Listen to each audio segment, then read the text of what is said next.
Madame la secrétaire perpétuelle, Monsieur le président du GIDE, Monsieur le professeur Grimal, Mesdames, Messieurs, chers collègues, je tiens tout d'abord à remercier Loïc Bertrand et les organisateurs, ainsi que l'Institut et les académies qui nous accueillent aujourd'hui. Un mot sur l'esprit de cette intervention. J'avoue qu'elle est un tout petit peu décalée par rapport à la commande qui a été mentionnée tout à l'heure par Loïc Bertrand. J'ai souhaité préparer cette intervention en collaboration avec des collègues archéologues et au fil des échanges, j'ai constaté qu'il y avait des remarques, des réflexions, des blocages aussi, et il m'a semblé que c'était le moment juste d'en faire part. J'espère que vous me pardonnerez cette liberté.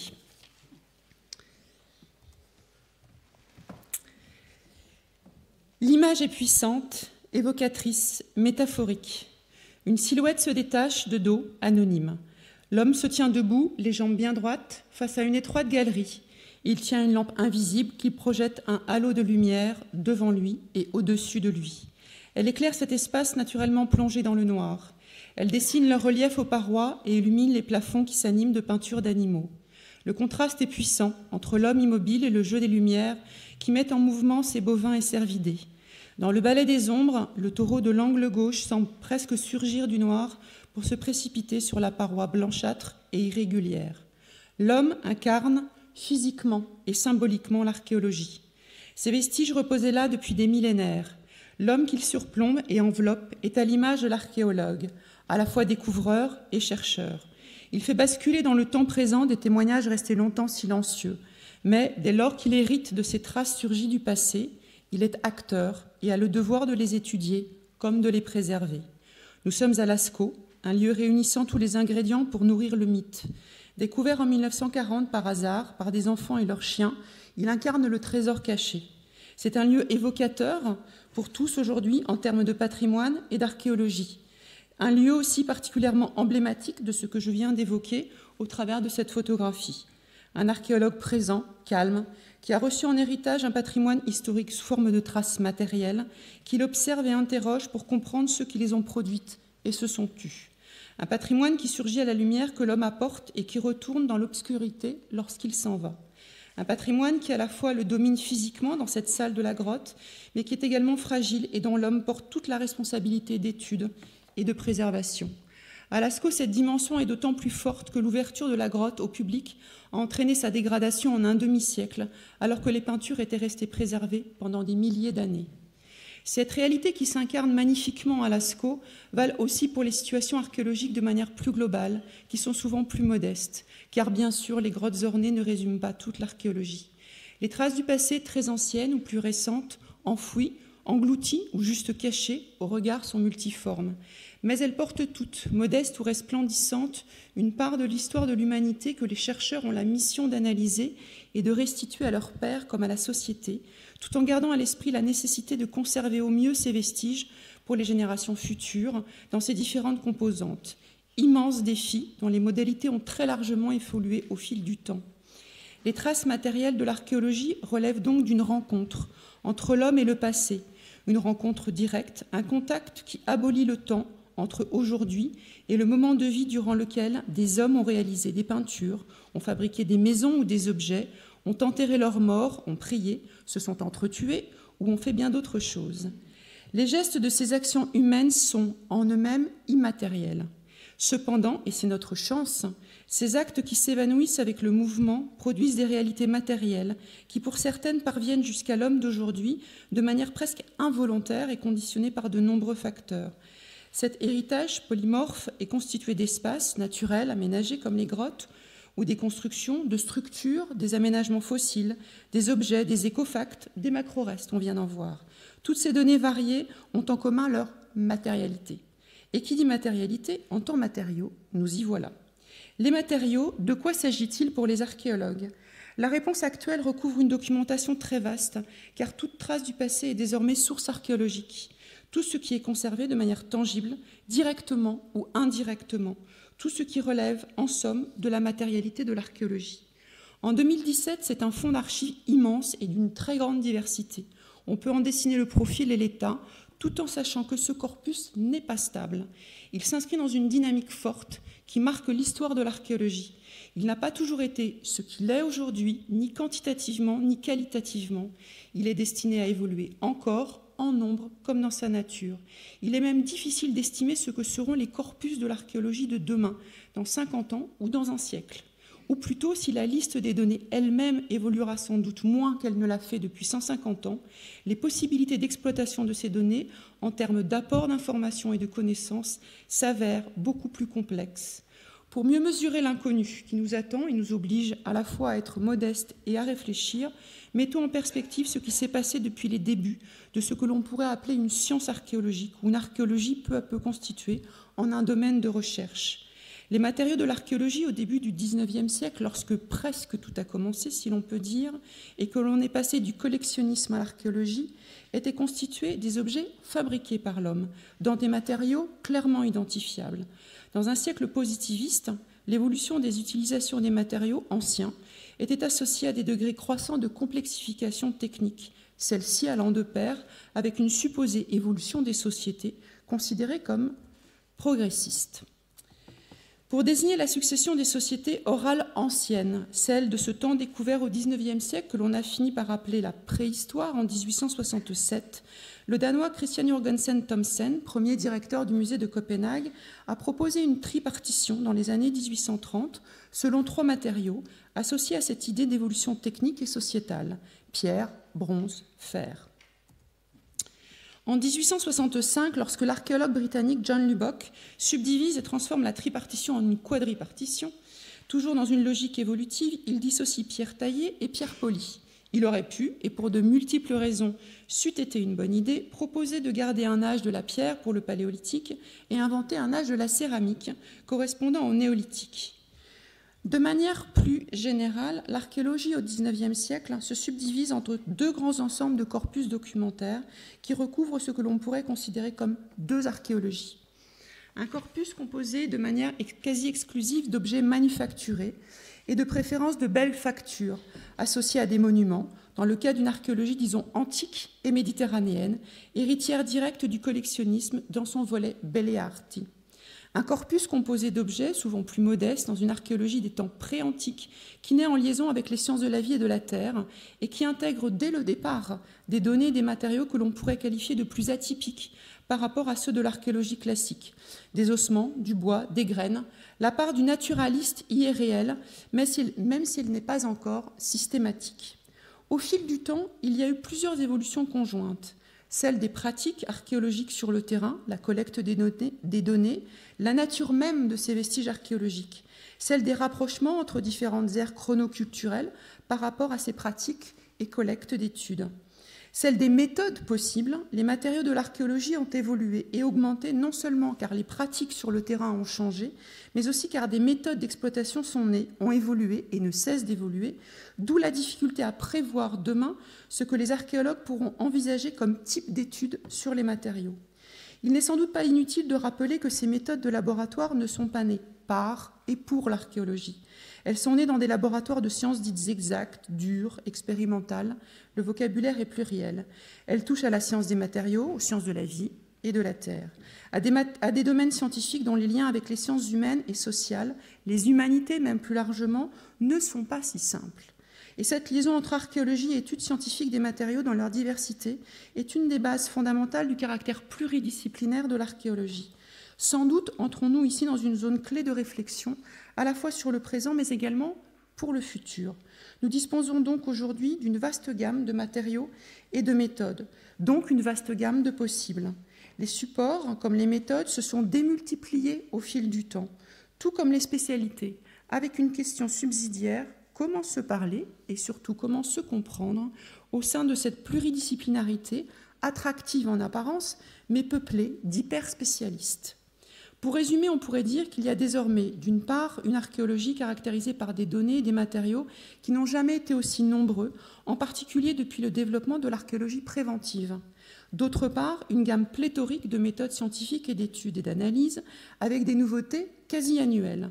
Question courte et brutale en 3 mots: pourquoi faire ? La réponse invite à formuler une autre question qui élargit un peu le champ de la réflexion. Quelle rencontre envisage-t-on entre sciences de laboratoire et histoire? Avec quels enjeux? Pour amorcer une réponse, je prendrai l'exemple d'un matériau que je connais sans doute moins mal que d'autres, les alliages cuivreux anciens. Les moyens d'investigation sont ici aujourd'hui très nombreux. Classiquement, les mobiliers métalliques en alliage cuivreux sont observés, binoculaires, microscopie optique, et analysés grâce à une batterie de machines et d'appareils, MEB, spectromètre de masse, fluorescence X, accélérateur de particules, etc. Ce type d'étude produit des images, celles des microstructures au cœur de la matière, souvent de belles images d'ailleurs, je vous en ai mis une qui me plaît beaucoup, et des chiffres, ceux des compositions des éléments majeurs, mineurs, traces, isotopes, etc., selon ce que l'on mesure. Les machines d'aujourd'hui sont en capacité de livrer des informations d'une précision extrême. Mais pourquoi utiliser des méthodes de laboratoire? Pour ma part, quand je regarde dans mes échantillons les grains du métal, le dernier état métallurgique, la longueur des sulfures, les inclusions de plomb, ou même la part anormalement élevée de tectoïdes alpha-delta dans une cuirasse fortement déformée de l'âge du bronze, qu'est-ce que je vois? Certes, je vois de la matière, mais de la matière ancienne, qui appartient donc au temps de l'historien, travaillé par l'homme. La technique, la machine est un moyen pour atteindre des informations sur des chaînes opératoires de fabrication, de déformation, d'abandon, elles-mêmes révélatrices de choix humains, individuels, sociétaux, historiques. Bref, dans le microscope, c'est l'homme que je cherche. L'homme du passé, certes disparu, mais que je traque dans ses actions d'homme vivant qui s'est exprimé au travers de cette matière. Je ne sais pas si nous cherchons tous de cette manière, mais je garde parfois des réserves, en particulier par rapport au terrain d'une part, et je dois avouer que dans le domaine particulier qui est le mien, je reste également parfois intellectuellement insatisfaite. Dans les publications qui touchent à la métallurgie, on constate souvent une dissociation entre la partie archéologique et le volet technique et de laboratoire qui est isolé et non associé au discours général et dont les résultats en conséquence ne sont pas clairement intégrés à la démonstration. Je crois même que certains de mes collègues archéologues ne s'arrêtent pas du tout sur ces chiffres, ne se sentant pas en capacité de les comprendre ou d'en faire quelque chose. Alors on a envie de demander, et ils m'ont demandé, pourquoi ces analyses qui nécessitent du temps et des budgets conséquents? Quelle démonstration avec ce corpus spécifique d'artefacts métalliques que l'on peut avoir, qui sont recyclables, pourtant abandonnés? Quelle histoire des sociétés écrit-on avec ces tableaux d'analyse? C'est pour cette raison que si nous promouvons tous de la pluridisciplinarité, la question des modalités de rencontre, ou parfois de non-rencontre, se pose peut-être entre les acteurs. S'ajoute également le fait d'avoir une forme de segmentation dans les protocoles qui nuisent à une réflexion d'ensemble dans le cadre d'une chaîne intégrée de l'archéologie. Concrètement, les appareils d'observation et d'analyse sont généralement localisés hors des installations archéologiques elles-mêmes. Ils sont manipulés par des chercheurs qui sont originaires du monde des sciences exactes et de laboratoires. Or, nos questionnements ne sont pas seuls des sciences dites dures. Nos questionnements sont ceux de l'histoire. Qu'apportent ces données chiffrées dans nos connaissances? Comment traduit-on cela? À quel moment et de quelle manière nos langages se rencontrent et se complètent? C'est sans doute un peu brutalement dit, mais je crois nécessaire en cette journée de réflexion. La connaissance des sociétés ne tient pas dans un chiffre, qu'il soit 1 ou 3 décimales. Il n'a de sens que s'il est remis en contexte au sens des sciences historiques et de manière générale et pas simplement dans sa définition archéologique. Osons ici une hypothèse d'ordre épistémologique pour expliquer cette situation. Permettez-moi de soulever ici la question des dialogues entre les domaines disciplinaires, celle des frontières ou au contraire des transversalités et même des légitimités disciplinaires. Il y a plus de 30 ans, Alain Schnapp signait un article où il dénonçait une rencontre ratée entre l'archéologie et l'école des annales. Si cette question des liens entre archéologie et histoire n'est sans doute toujours pas réglée, comme elle devrait l'être, les enjeux ont changé aujourd'hui, tout comme les termes du débat. La question des liens entre archéologie et histoire posait aussi en arrière-plan celle de la légitimité de l'archéologie. Certains historiens des textes revendiquaient une capacité à écrire l'histoire tout en la refusant à ceux qui trouvaient des données dans le sol. Ils daignaient aux historiens de la matérialité, privés de mots, d'avoir le même potentiel à imaginer le récit, y compris pour les périodes et sociétés de l'écrit. En d'autres termes, la donnée matérielle, dépourvue de mots, n'autorisait pas une réelle mise en récit encadrée par la méthode historique. Ce sentiment de différence et même de subordination, voire de mépris, a pris différentes formes plus ou moins conscientes. Il a conduit depuis le XIXe siècle, et malgré l'école des annales, à des chemins souvent dissociés. L'archéologie a avancé, si j'ose, dans le contexte politique de 2007, en marchant, de facto pluridisciplinaire. Pour affirmer sa légitimité, elle a développé des méthodes et a trouvé dans le monde des sciences et des chiffres une voie qui lui permettait d'affirmer, de manière inconsciente pour certains, sa capacité à écrire une forme d'histoire. On n'avait pas des mots, on avait mieux, on avait des analyses et des chiffres. L'archéologie gagnait ainsi un label de sérieux, et parfois elle s'y est enfermée par excès de scientisme. Certains y ont même trouvé une voie de militantisme. J'ai entendu en 2017, avec un certain effarement, je l'avoue, des paléolithiciens affirmer qu'ils n'avaient rien à voir avec l'histoire, car ils étaient des vrais scientifiques. La pression épistémologique d'une archéologie de la science est devenue forte, renforcée d'ailleurs par un potentiel toujours plus grand des moyens d'analyse, parfois même jusqu'à une forme de ce que l'on pourrait appeler la tyrannie de l'algorithme. En parallèle, l'affrontement avec les historiens des textes n'est pas pour autant réglé. Osons, le jeu des chiffres et des lettres doit sans doute être posé autrement. Le nouveau défi n'est pas seulement d'affirmer des transversalités entre les différents champs des sciences historiques. Le nouveau défi est effectivement de promouvoir une vraie dynamique entre sciences historiques et sciences de laboratoire, en intégrant à la fois l'histoire de la recherche et la réalité de certains blocages autour des modalités de questionnement. Ouvrons des perspectives. Les archéologues ne sont pas formés en général à la fois en sciences de laboratoire et en histoire et archéologie. Et inversement, dans la majorité des cas, les praticiens de laboratoire connaissent mal les méthodes des domaines des sciences historiques. Et donc on a, de fait, avec des lieux matériellement dissociés, dans des formations séparées, des protocoles segmentés, des personnes, des acteurs qui mettent en discussion l'opérabilité de la pluridisciplinarité, qui a parfois du mal à être une réalité. Dans les notions de pluridisciplinarité ou d'interdisciplinarité, il y a pourtant l'idée de pluriel, de croisement, de rencontre, ce qui veut dire des échanges, des associations, ce qui suppose de dialoguer, de se comprendre, faute parfois de parler le même langage, dans ce que l'on pourrait appeler des interfaces. Les archéologues ne travaillent pas de manière isolée. Je ne dis pas qu'ils chassent en meute, mais il est certain que nous travaillons en équipe, dans le cadre de complémentarité. Au sein même de l'archéologie, en fonction des spécialités, ce n'est pas toujours simple de s'harmoniser, de trouver le bon niveau de langage pour échanger. On peut imaginer que, quand on sort de son propre champ disciplinaire, c'est encore plus compliqué. Pour que les études de matériaux anciens portent leurs fruits de manière optimale, mieux comprendre les problématiques historiques pour les uns et les possibles en termes d'analyse de laboratoire pour les autres est essentiel. Et c'est pour cette raison aussi que nous sommes réunis aujourd'hui. Mais ce n'est pas une évidence et ce n'est pas acquis.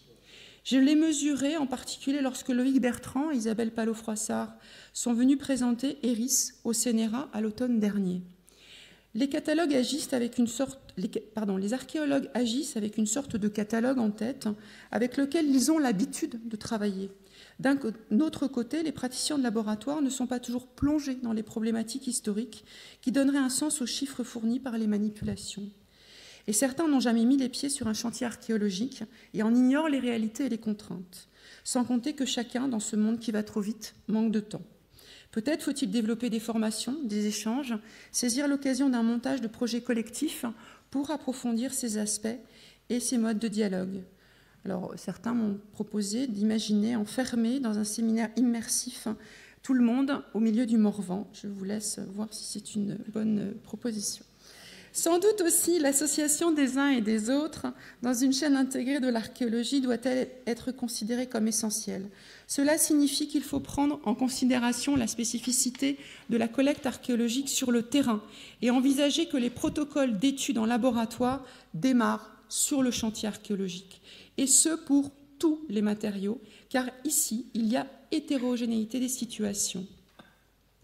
Sur le terrain aujourd'hui, certaines spécialités liées aux études en laboratoire sont présentes dans une démarche inclusive.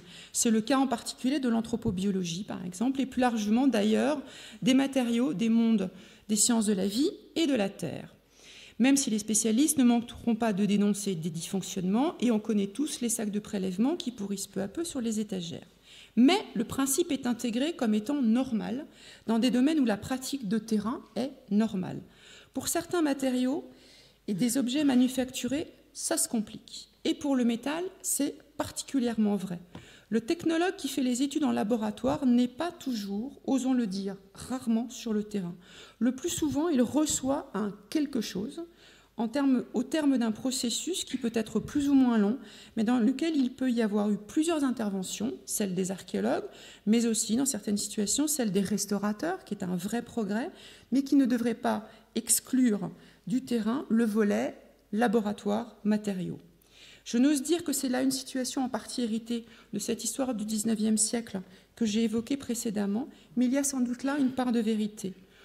On le sait, on le répète, l'archéologie d'aujourd'hui a pour objectif la compréhension des contextes, incluant des traces de la vie humaine, dont les objets, pas juste des objets à mettre in fine dans une jolie vitrine de musée. Bien sûr, on a fait du chemin et il y a des évolutions. Subsistent néanmoins quelques vieux réflexes dus au fait que les matériaux ne semblent pas tous égalitaires face à la science et face à l'histoire. Consciemment ou inconsciemment, une forme de hiérarchie conditionne une partie des actes sur le terrain, comme les protocoles d'analyse en laboratoire.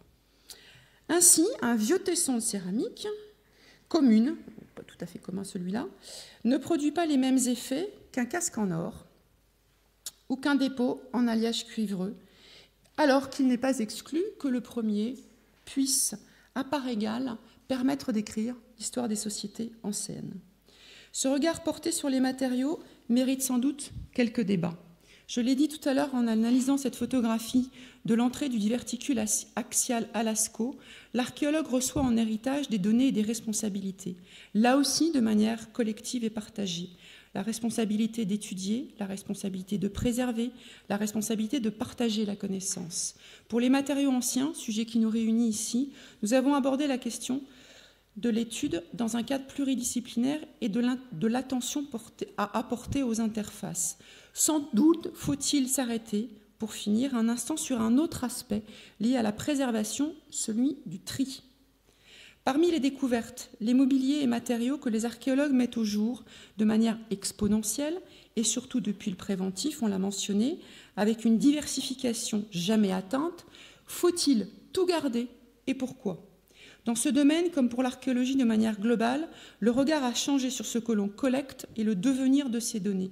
Certains matériaux négligés hier retiennent aujourd'hui tout particulièrement l'attention. C'est le cas des restes osseux, en particulier humains. Au XIXe siècle, hors cas particulier, momies, filiation humaine, paléolithique plus largement, l'attention était variable et il n'était pas rare que le beau vase soit préféré à l'inhumé qui l'accompagnait. Le changement des pratiques sur le terrain est venu du laboratoire avec la naissance du radiocarbone et la mise au point des premières méthodes de datation radiométrique. Une véritable révolution qui rendit précieux ces os qui finissaient auparavant, pour certains, sur le tas de déblais. Dans ce changement, à partir des années 1950, deux leçons sans doute à tirer. Notre regard d'archéologue change au fil du temps et de nouvelles perspectives voient le jour. Je viens d'évoquer les ossements humains. On pourrait, dans le domaine de la métallurgie, évoquer les dépôts métalliques de l'âge du bronze qui sont aujourd'hui révisés. Vous en avez un ici. Nous révisons donc nos propositions sur des corpus existants, mis au jour il y a plus ou moins longtemps. Il y a également une autre réalité, la documentation ne cesse de s'enrichir de nouvelles découvertes, et parfois l'une d'entre elles abat le château de cartes de certitude qui avait été bâti jusqu'alors. C'est le cas de la grotte Chauvet, qui a conduit à réviser des hypothèses élaborées à partir de corpus plus récents, dont Lascaux que nous avons évoqué. Notre regard change aussi car de nouvelles méthodes voient le jour, comme le radiocarbone et bien d'autres depuis 1950. Ce qui nous invite à nous positionner par rapport à ce qui existe, mais aussi à nous interroger sur ce que demain nous réserve comme nouveauté. Ce qui, du coup, bien sûr, renvoie à la question de la conservation et du tri. Faut-il et peut-on tout garder, sachant que tous les jours, les archéologues mettent au jour des vestiges et des matériaux toujours plus nombreux et plus variés. Comment, avec quelles modalités et quels moyens, faut-il les conserver pour préserver leur potentialité en termes d'exploitation par des méthodes de laboratoire dont certains nous sont inconnus puisqu'elles appartiennent au futur. Ne faut-il pas et ne peut-on pas envisager ces traces pour ce qu'elles sont, des archives, et les appréhender au même titre, c'est-à-dire en intégrant une forme de tri? Et dans ce cas, avec quels scientifiques, quels critères peut-on imaginer effectivement cette forme de sélection? Ici, les scientifiques, du côté des SHS, comme du côté des sciences de laboratoire, doivent appréhender le sujet de manière concrète. On voit bien des réflexions émerger, et une fois encore, le sujet des restes humains et de ses potentiels mobilise fortement les débats actuels entre questions scientifiques et questions éthiques d'ailleurs. Mais il existe de nombreuses pistes de travail pour les matériaux et sans doute des questions aussi vastes qu'il y a de matériaux et de méthodes possibles. Les sujets touchent tous les domaines de l'archéologie d'aujourd'hui et toutes les périodes, y compris les plus récentes. Pour l'heure, avec quelques entrées phares sans doute, les grottes ornées, avec les datations, les pigments, les restes humains, je viens de l'évoquer, les terres cuites, avec des dynamiques fortes sur des matériaux, en particulier en bioarchéologie. On voit aussi des domaines en débat, avec des points de vue divergents, c'est le cas de la métallurgie, qu'il faut donc discuter. D'autres matériaux, en revanche, sont intégrés à une dynamique ancienne, comme la céramique, premier matériau archéologique en Europe depuis le néolithique sur les chantiers archéologiques. Je ne voudrais pas finir par une note négative. Au contraire, des journées comme celle-ci sont là pour ouvrir des perspectives et des invitations. Je crois non seulement à la passion qui anime l'archéologue, mais aussi, et au risque de me répéter, au sens des responsabilités qui le portent dans ses missions, à titre individuel et collectif. Associer sciences et matériaux anciens, et c'est sans doute là un adjectif clé, car il nous renvoie donc au temps et à l'histoire, relève d'enjeux majeurs, à la fois sur le plan patrimonial, conserver ce passé, et de la connaissance, étudier ce passé pour écrire l'histoire. Il serait donc non seulement stupide, mais irresponsable de ne pas s'en saisir, même si on l'a vu, ce n'est pas nécessairement simple. Il faut trouver comment écrire une partition de symphonie avec les bonnes notes de musique et les phrases musicales harmonieuses. Mais comme de nombreux chercheurs, et j'ai pu le vérifier, sont convaincus du bien fondé de cette forme de dialogue, il y a toutes les raisons d'être optimiste, sans compter que dans cette noble institution, on ne saurait imaginer science sans conscience. Merci.